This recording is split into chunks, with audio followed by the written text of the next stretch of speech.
All right, welcome back with me to our Tri-State Trends podcast. I got my man Stan Smith, FFL Apex, elite producer, quickly growing a team as well, on with me, and I'm excited to have you on, man. We got a chance to talk recently, and dude, your energy's infectious. You just jump off the phone when we spoke.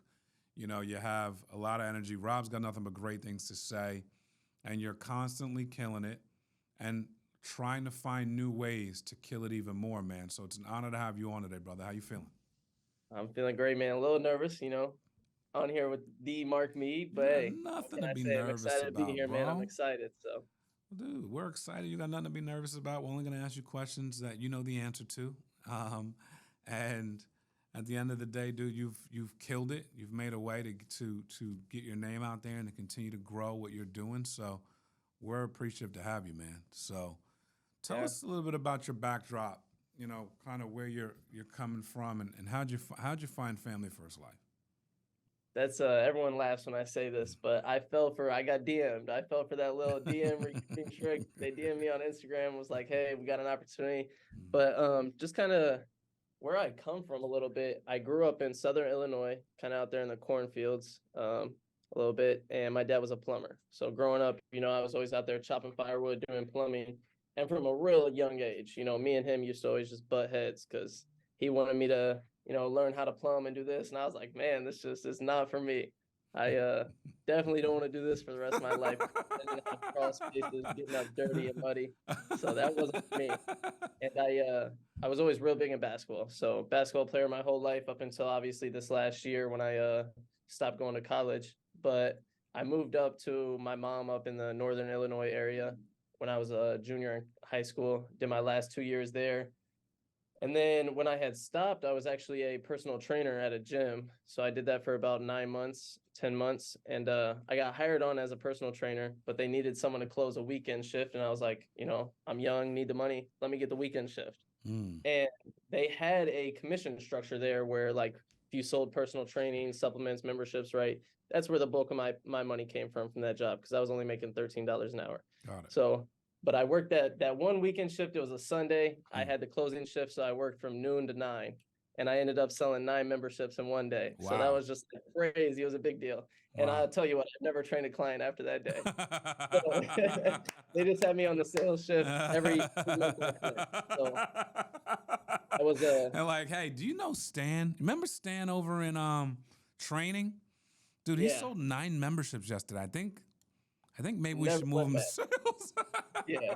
So I ended up I finished off that month with 11. I had only worked 7 days that month, and like I said, 4 of them were personal training days. And then after that month, everyone was like, there was a lot of hype around it. It was like, hey, is he about it? Can he do it? And I tell you what, I never lost membership sales a month after that. I was Wow. number one. I hold the record there right now, 63 memberships in a month. Um, so undefeated, 9 months straight, never lost.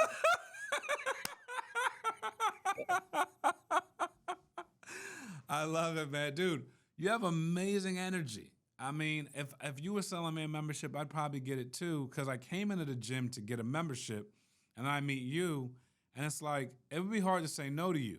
But what about Right. what about what about you that allowed you to get to that many memberships in a month? Like what was it that when you look So back that created that for you? I tell you what it is. I seen everyone does the same thing, right? What you were saying is you were coming into a gym to get a membership, right? Mm, And that's what every other employee relied on, right? They relied on someone coming into the gym to get a membership, someone that already wanted a membership. mm. Where I specialized was I was getting people to come into the gym, right? And I was getting them to want a membership. So Ah. I did a lot of just through warm market, mostly a lot of Instagram posts, a lot of Snapchat posting, right? Everyone else just sat behind the desk and they would get leads off of Google, then they would text and call those leads and try to get them into the gym. But that's not a lead, right? That's just a cold call. And as you know, in the insurance game, we want leads, we want warm market people. So I was directly targeting a lot of younger individuals, a lot of athletes, because the gym I worked at had batting cages, basketball courts, everything like that. So I was targeting a lot of really young individuals that were athletes and things like that, or people that already were working out. And another thing I did was we would do an hour of outside marketing every day. So most people, we just had these little flyers. They go around and they put them in people's doors. What I was doing was I was going to the local high schools and sitting down with the superintendents and the principals, like, hey, we can do a special deal just for you guys, right? We got this student rate that we can set up just for your high school. You'll be the only high school that has it. That way, all of your kids, your sports teams can stay together. All your kids can work out at this one gym. Wow. And then I would kind of set those up, or I would go to like the Menards distribution center. It was like a huge warehouse with a ton of employees. And I would try to set up like pop-up tables and do stuff like that and get a little creative. So usually the second place behind me, I would double them in memberships almost every month. Wow. So if I was at 60, second place was usually around like 28, 30. Goodness. And I was just murdering everyone. So whoa. Dude, what were your managers saying? Like, what was happening? You had to become a trainer. Believe it or not, I was getting my shoot out every day, man. I was getting shoot out every day. It looked to the natural eye, it looked like I was just sitting around not doing any work, because I was always just walking around the gym talking to people. I was never behind the desk. I was never just sitting at a computer. But that's what I work sales. That's not what you need to do. You don't need to sit on a computer all day. You need to get out and talk to individuals, get people interested.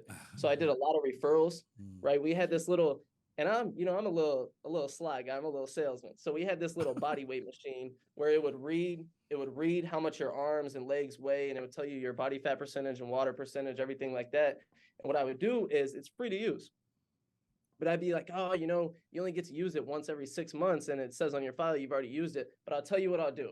If you just give me 5 referrals of people that you think are interested and coming to the gym, I won't even tell my manager. I'll just let you do it for free. And kids love that, because everyone wanted to know their body fat percentage.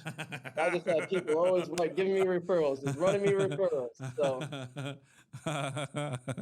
dude, think about that. Now, how did you find life insurance?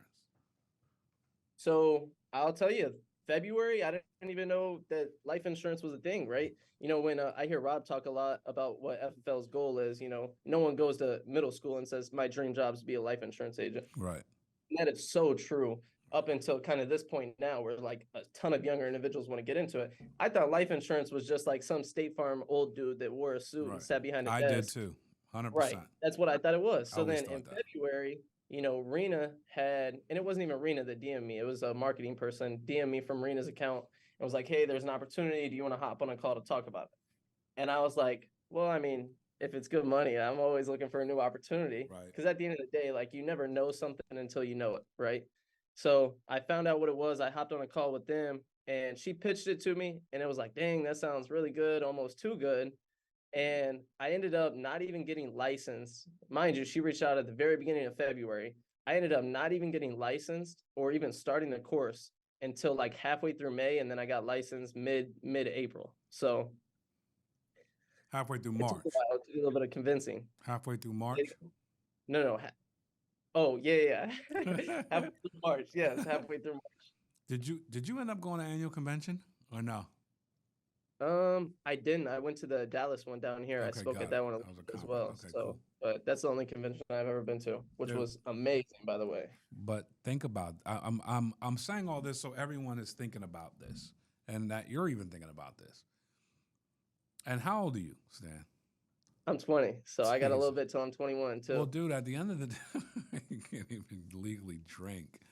You're over here. You have a natural skill set to connect with people, a natural skill set to build relationships. So you use that at the gym very intelligently and with a lot of hustle. Dude, if you do that here, we talked about this on the phone a little bit, but I didn't know as much as I know now. If you take this 63 a month hustle and you apply it to this, the problem right now for you, Stan, is that this has been so good to you, helping between 25 and 30 families a month, that you may not have put that thing in 5th gear yet. Yeah. You might still be in 3rd gear. You may be in 4th gear. Where do you think you're at right now with? I would definitely agree with that. You go from, I was getting paid hourly, like $2,000 to $2,500 a month, but I'm getting an additional like $3,000 on top of that just from commission. Mm-hmm. So I was making $5,000 a month. Mm-hmm. And then you go from making $5,000 a month within literally 1 month to making, protecting 20 families, mm-hmm. doing a little better. So that's like, whoa, I'm doing amazing. Like, Right. just keep doing what I'm doing. But that's not the case. Like 100% what you're saying is correct. There's definitely a next level I can take it. And I I've been love doing it. a lot of warm market recruiting and Yeah. training new agents and things like that. I actually have this kid I just brought down from Illinois with me. He's 18 years old. Was a server, probably making about $1,000 a month. And this was his first 2 days on the phone. Where yesterday and today, he closed 2 deals yesterday, and he's got a deal up today already. So Dude. you know, he's already protected over one family. So Dude, I'm blown away by you. Like blown away in the best kind of way. I mean, your energy is unbelievable. You're 20 years old. You're fearless. I think the gym story is extremely relative for me. Like, I'm going to do my best to utilize that story because that's the story. That's the one where you double everyone else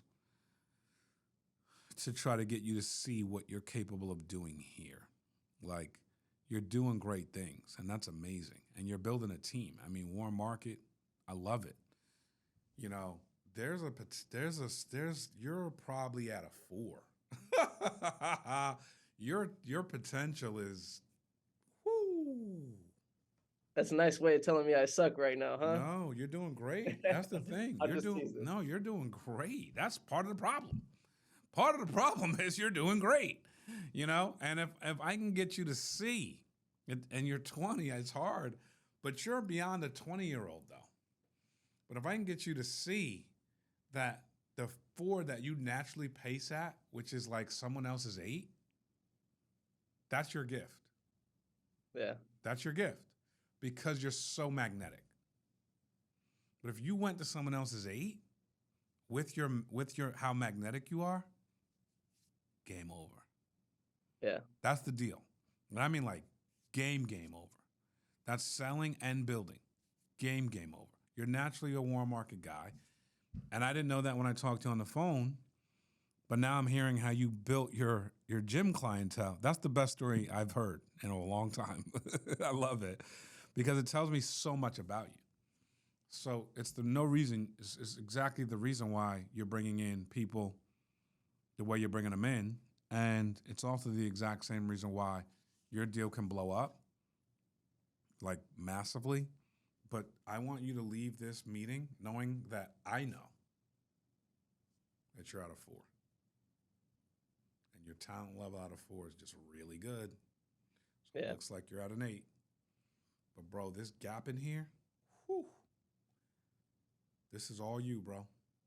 Big gap. And this is, I definitely understand what you're saying, man. but there's a lot of the gap. So the gap is there for you for the taking. Like, I'm saying 8 because I just want to say 8.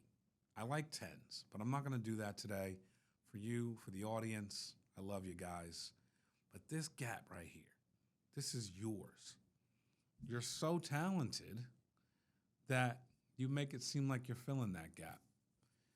And I would encourage you to hit that gap because that delta is, you and I will be having different conversations. You and Rob will be having different conversations because your recruiting ability is endless. Your sales ability is endless. You're magnetic. And you know how to get more done than most people know how to get done in less amount of time. That's amazing. Yeah.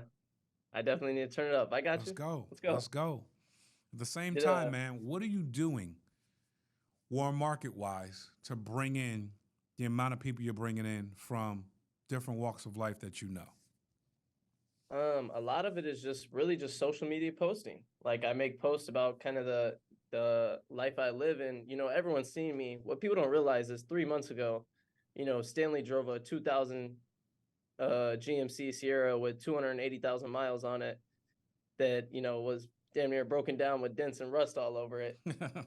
And he lived in his mom's basement on a mattress on the floor with no dresser and a pop-up $10 closet. Like that was Stanley 3 months ago. And that's what people don't realize. So, but the people that do know me, and that's why my warm market's so good, know where I came from and they know they can see the difference. Right now I drive a 2013 BMW 328i with red interior and I live in a, $1,800 a month apartment.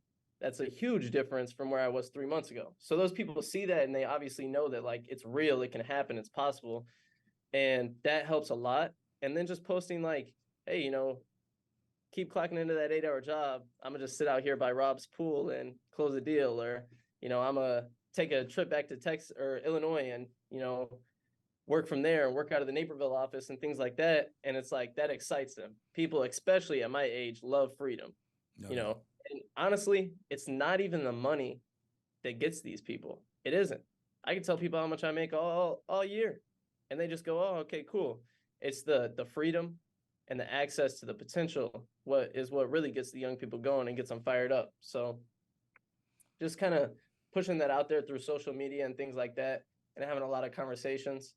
I was back in town actually this past weekend, and I went to a party, and obviously, I had a couple drinks or whatnot. I was feeling myself, and most people are running around talking about girls and this, and I'm running around just pitching life insurance to people. It. Listen, man, let me tell you what I can do for you. Come work with me. Come on, let me train you. Let me teach you. Dude. Just sauce. Running around a party pitching life insurance. Dude, this mindset that you have is I can't even. Now I'm looking at your Instagram, dude. You're shredded. So work ethic is. Those are old pics. I don't care what they are. Look at. I mean, you're jacked, bro. You got the coat on, hiding the guns underneath the coat in the Dallas, Texas, 108-degree weather. We ain't doing this, bro. Not on the Tri-State Trends podcast, bro. So you have it, bro. You have it. I would continue to hound social media, increase your followers. Do the same thing that Rob and Rena did to you. Land in people's DMs. You have a huge warm market. Continue to recruit them. They're all going to come because they want to work with you. I want to work with you. I'm excited I got to meet you and get to see you face to face now. But man, you are just at the beginning, man. Like, you're just at the beginning, man. It is the sky is absolutely the limit for you, brother. I'm excited, man. I'm so happy I found this. I'm so happy I'm here. And especially like getting with Rob, dude. I'm happy that was the person that reached out. Yeah, he's a beast. Couldn't be better. That like another thing, like I lived with him for 2 weeks. You're young Rob. You're young Rob. That's who you are. That's who we you talk are. About it a lot. It's you are young Richie Rich. That's who you are, bro. That's who you are. Magnetic, can sell. Dude, you need to latch on to him and then latch on to your natural skill set and dominate. Yeah. Trending with my man Stan Smith, crushing the game. 25, 30 families a week, a month. FFL Apex, man. The sky's the limit for you, brother. Appreciate you jumping on with me, man. Sure. I appreciate it, my man. I'm going to leave you with this last thing. Did Rob ever tell you that story he had when we were first starting, before I actually started selling? What got him to, like, really invest in me and let me come live with him? No, you sold him something, but I'm listening. So we were talking, and he had said something, and he was kind of, like, challenging, my sales ability. Like, we were teasing each other, talking trash a little bit back and forth. I was like, listen, man. I sell gloves to people with no hands. I got this. He loved it, man. That's when we clicked. That makes I appreciate sense. you having me on, man. I'm excited for what's to come. We'll stay in touch. So. Peace. Good stuff, man. Thank you, brother.